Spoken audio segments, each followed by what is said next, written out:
तो मित्रों, कैसे हैं आप। आज हम कक्षा 10वीं का जो हमारी क्रमित किताब है लोक भारती,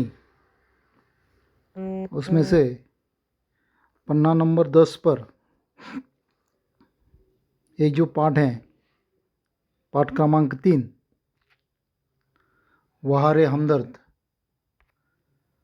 उस वो जो पाठ है, वह पाठ हम आज देखने जा रहे हैं।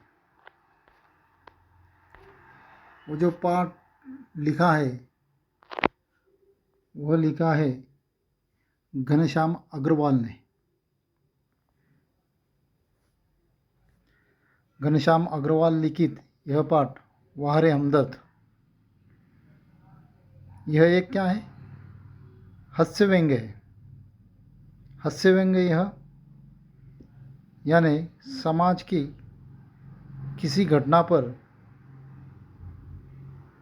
दर्शाया हुआ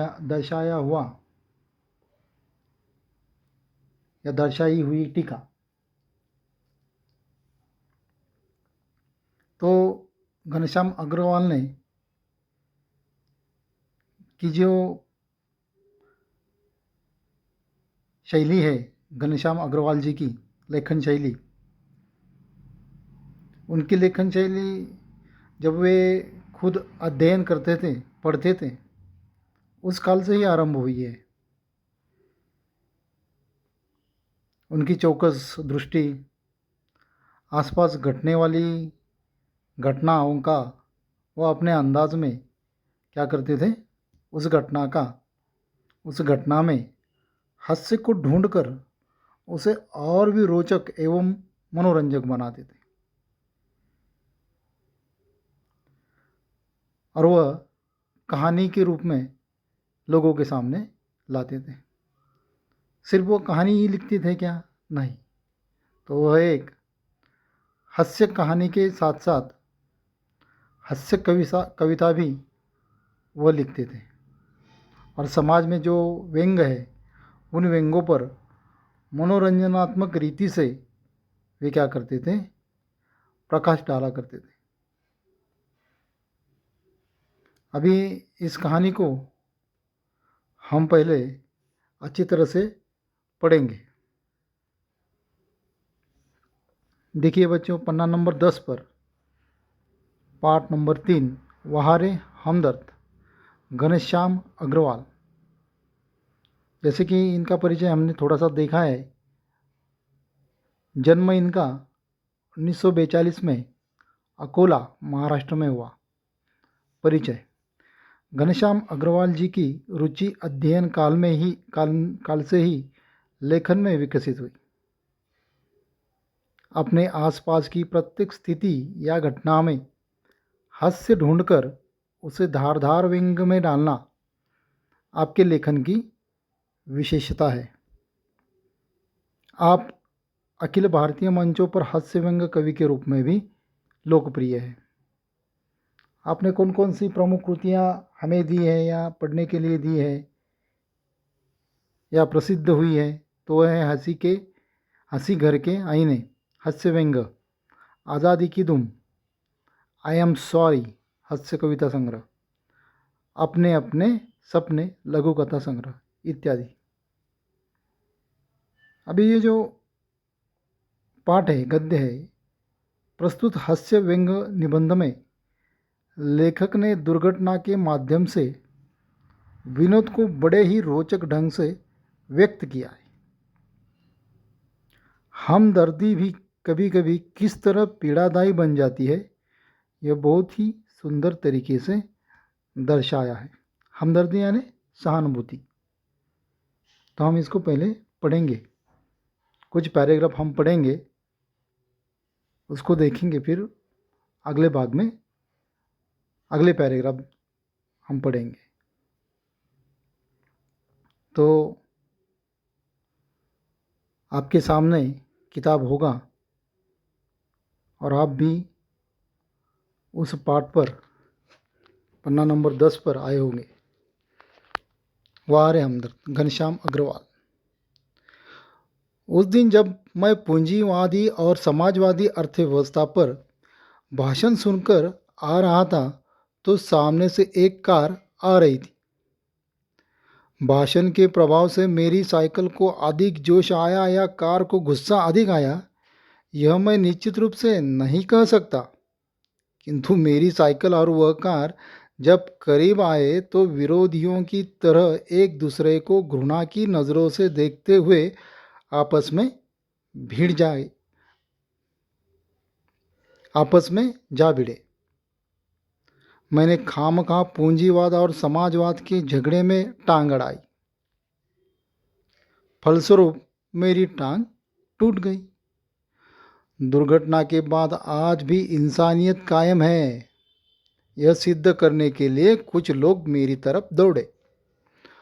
आँख खुली तो मैंने अपने आप को एक बिस्तर पर पाया। इर्द गिर्द कुछ परिचित अपरिचित चेहरे खड़े थे।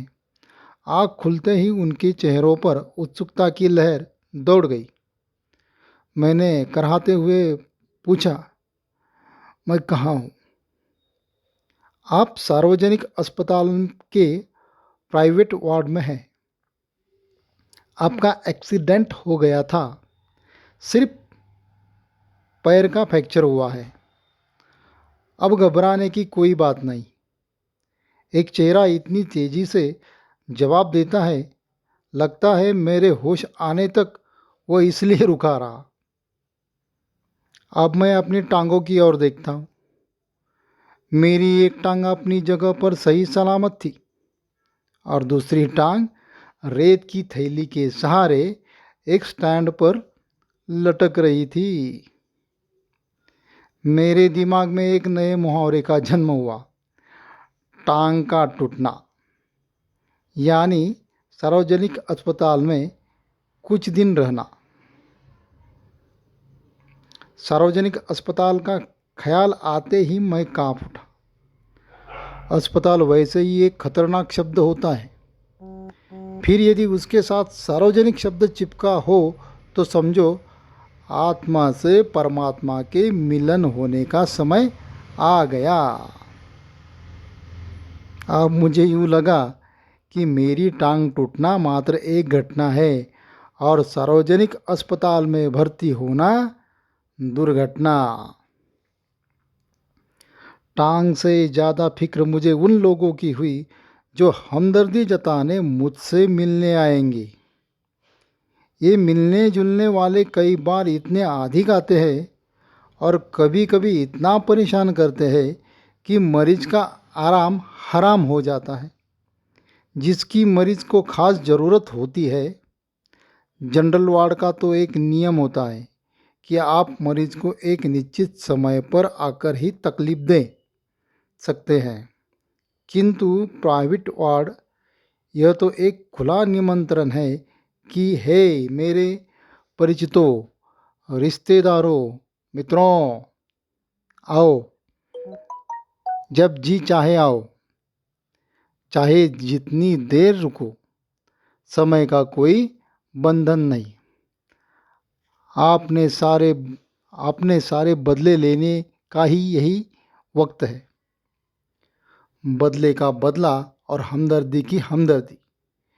मिलने वालों का ख्याल आते ही मुझे लगा मेरी दूसरी टांग भी टूट गई। मुझसे मिलने के लिए सबसे पहले वे लोग आए जिनकी टांग या कुछ और टूटने पर मैं कभी उनसे मिलने गया था। मानो वे इसी दिन का इंतज़ार कर रहे थे कि कब मेरी टांग टूटे और कब वे अपना एहसान चुकाए। इनकी हमदर्दी में यह बात खास छिपी रहती है कि देख बेटा, वक्त सब पर आता है। यहाँ तक हम देखेंगे। वह रे हमदर्द, ये जो हास्य कहानी है वह एक दुर्घटना घटने पर उसके ऊपर लिखी हुई है। और जब हम यह कहानी पढ़ते हैं तो हमें भी महसूस होता है कि कभी ऐसा हमारे साथ भी हुआ होगा या हुआ है। या कभी कभी हम भी ऐसा बर्ताव करते हैं किसी को मिलने जब जाते हैं तो अस्पताल में। तो बड़ी मज़ेदार कहानी है यह, कैसे हम दुख में हमदर्दी दिखाते हैं, किस प्रकार जो दुख में है या अस्पताल में है उसके प्रति हमें कितनी चिंता होती है, यह जताने के लिए हम उसको मिलने के लिए क्या करते हैं, अस्पताल जाते हैं।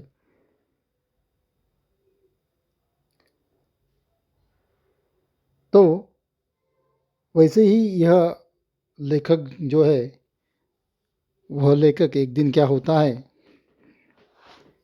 भाषण सुनने के लिए चला जाता है अपने साइकिल पर, और भाषण सुनकर वह अपने घर मार्गस्थ होता है। और भाषण सुनने के बाद उसके मन में, उसमें दिमाग में कौन से विचार होंगे, वही विचार कि जो भाषण में उसने सुने होंगे, कि ये पूंजीवाद और साम्यवाद या साम्यवादी अर्थव्यवस्था पर जो उसने भाषण सुना है, इन दो शब्दों पर उसके विचार चल रहे हैं। तो पूंजीवाद पूंजीवाद किसे कहेंगे हम, पूंजीवाद या पूंजीवादी अर्थव्यवस्था। तो यह वह एक अर्थव्यवस्था है कि जो उत्पादन होता है या उत्पादन के साधन जो भी होते हैं उस पर निजी स्वामित्व, जो हम उत्पादन करते हैं या उत्पादित होते हैं, जैसे कि कारखाने या कुछ भी हम खुद उत्पादन करते हैं, उसका खुद हम मालिक होते हैं उसके, तो उसके ऊपर हमारा खुद का अधिकार होता है। हम उसकी कीमत ठहराते हैं और जितने भी पैसे चाहे उतने भी हम उसमें कमा सकते हैं, उसे पूंजीवाद कहा जा सकता है। और पूंजीवाद की अलग अलग परिभाषाएं भी हैं, उसकी कोई एक प्रकार एक स्थिति में उसकी कोई परिभाषा नहीं बन चुकी है। और समाजवादी यानी क्या, समाजवादी अर्थव्यवस्था, समाजवादी यानी समाज के लिए या सार्वजनिक, जो उत्पत्ति या उत्पादन होता है उस पर सामूहिक एवं सामाजिक क्या होता है, स्वामित्व होता है, तो उसे समाजवादी कहते हैं। तो इस पूंजीवादी और समाजवादी जो है, ये भाषण सुनने के बाद लेखक क्या कर रहा है, अपने साइकिल पर आ रहा है और वह क्या कर रहा है, जोश में आ गया है। वह साइकिल चलाता हुआ अपना मार्ग क्रमण कर रहा है, लेकिन उसके दिमाग में पूंजीवाद साम्यवाद, पूंजीवाद साम्यवाद, यह द्वंद्व चल रहा है, युद्ध चल रहा है। अपने ही विचारों में वह क्या कर रहा है, वो साइकिल को चला रहा है और पूंजीवाद पर जरा गुस्सा होकर साइकिल जोश में आकर होश खो जाता है, और जोश में आकर वह क्या करता है, साइकिल चला रहा है। और फिर क्या हो जाता है, जो नहीं होना चाहिए, साम्यवाद पूंजीवाद से क्या होता है, जोर से टकरा जाता है। यानी क्या होता है, वो जो साइकिल है, वो साइकिल एक कार को टक्कर जाती है। तो बच्चों, कभी कभी हमारे ऊपर भी ऐसा होता है, हम भी कभी कभी रास्ते पर से चल रहे होते हैं, तो हमें कई नमूने दिखाई देते हैं, यानी व्यक्ति दिखाई देते हैं कि जो क्या करते, अकेले में क्या कर रहे थे, करते थे, ज़ोर ज़ोर से बड़बड़ाते हैं, अपने आप कुछ भी इशारे करते चलते हैं रास्ते में से, लोग उनकी तरफ देखते हैं, ये चल रहा है अकेला ही बड़बड़ाता हुआ, हंसते हैं लोग। और कभी कभी हम भी, जब घर में कोई हमें ज़बरदस्ती से कुछ काम करने के लिए बाहर भेज देता है कि जाओ ये लाओ वो लाओ इस प्रकार से, तो हम क्या करते हैं, गुस्सा होते हैं और हम क्या करते हैं, बाहर निकलते हैं वो चीज़ लाने के लिए, क्योंकि वो चीज़ लाना अनिवार्य होता है, बड़ों ने कहा है हमें, तो हम उनसे तो कुछ कह नहीं पाते हैं, उनसे तो कुछ बोल नहीं पाते हैं। तो हम अपना गुस्सा कैसे निकालते हैं, हम बाहर निकालते हैं, रास्ते पर चलते हैं, कभी कभी रास्ते पर कोई पत्थर पड़ा होता है, उस पत्थर को लात मारते हैं, या कभी कभी हम अकेले में ही बड़बड़ाते चले जाते हैं और सारे लोग हमारी तरफ देखते हैं, लेकिन हमें मालूम नहीं होता है, इतना गुस्सा हमें होता है कि हमारे तरफ कोई देख रहा है। जब कोई हमें मिलता है, परिचित या मित्र मिलता है सामने से, वो हमें आकर अपने कंधों पर हाथ रखता है और कहता है क्या हुआ है, क्यों बड़बड़ा रहा है, तो हम क्या हो जाते हैं, चुप हो जाते हैं। और हमें समझ में आता है कि हम गुस्से में अकेले ही बड़बड़ करते चले जाते हैं। लेकिन हम भी बहुत होशियार होते हैं, हम उसको कहते हैं कि नहीं नहीं, मैं नहीं बड़बड़ा रहा, मैं तो गाना गा रहा था।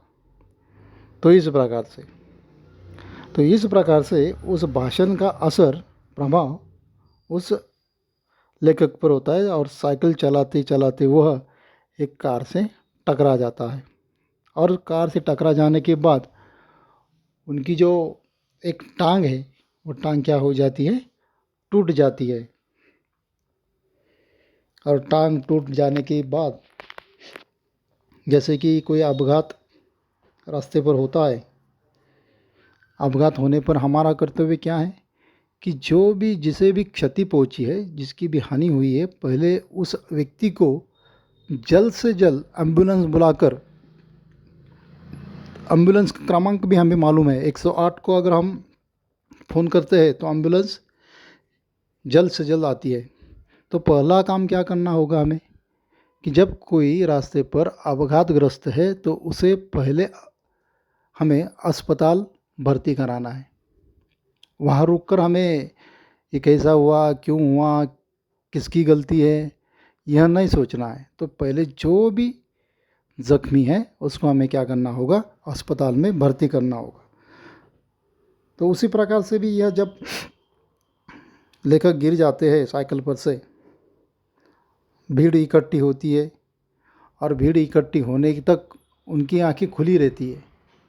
और फिर जब आँख खुलती है तो वह कहाँ खुलती है, एक सार्वजनिक अस्पताल में। प्राइवेट अस्पताल और सार्वजनिक अस्पताल, इनमें थोड़ा क्या है, अंतर है। जैसे सिविल हॉस्पिटल जो होता है वह सिविल यानी सार्वजनिक अस्पताल, सब प्रकार के मरीज वहाँ भर्ती किए जाते हैं। और प्राइवेट में भी, प्राइवेट और सार्वजनिक में बहुत अंतर है। तो जब इन्हें वो जो अंतर है वो आपको मालूम है, मैं यहाँ नहीं बताना चाहूँगा। तो जैसे ही सार्वजनिक अस्पताल में लेखक को भर्ती किया जाता है, प्राइवेट वार्ड में उनको रखा जाता है। और फिर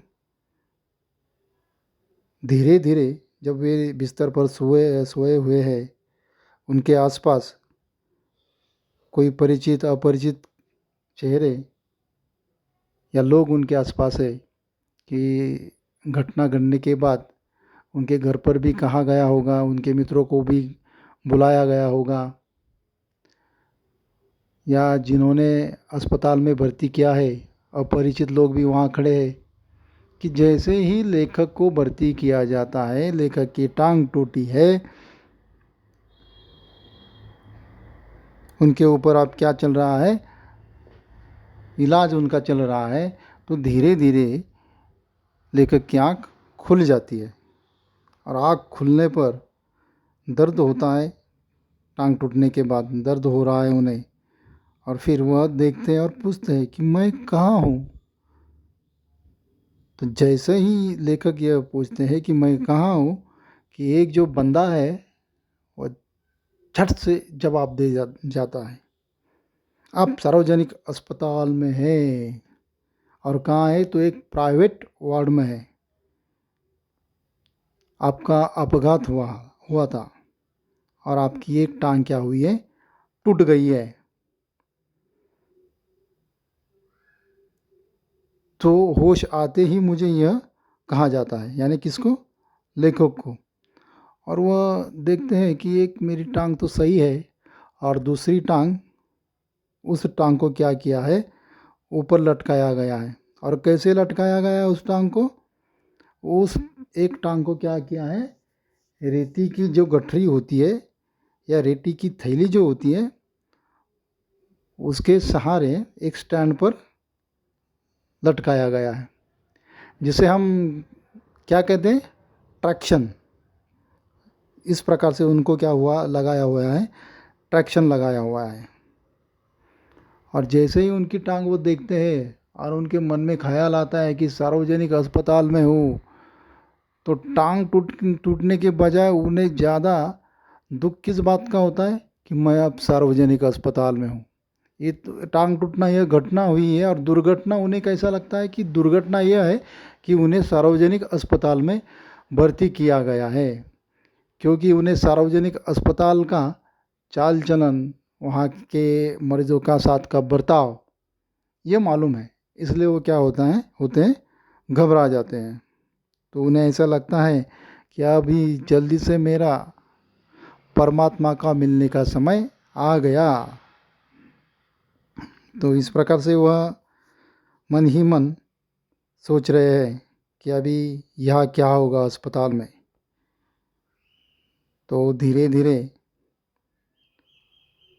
उनकी जो बात है अपघात की, वो उनके मोहल्ले में जाकर लोगों को समझती है कि इस प्रकार से लेखक का अपघात हुआ है। और फिर इधर लेखक सोच रहा है कि मेरा तो अपघात हुआ है, और अब मुझे मिलने वाले बहुत कुछ लोग अभी क्या करेंगे, मुझे मिलने के लिए यहाँ आएंगे और परेशान करेंगे।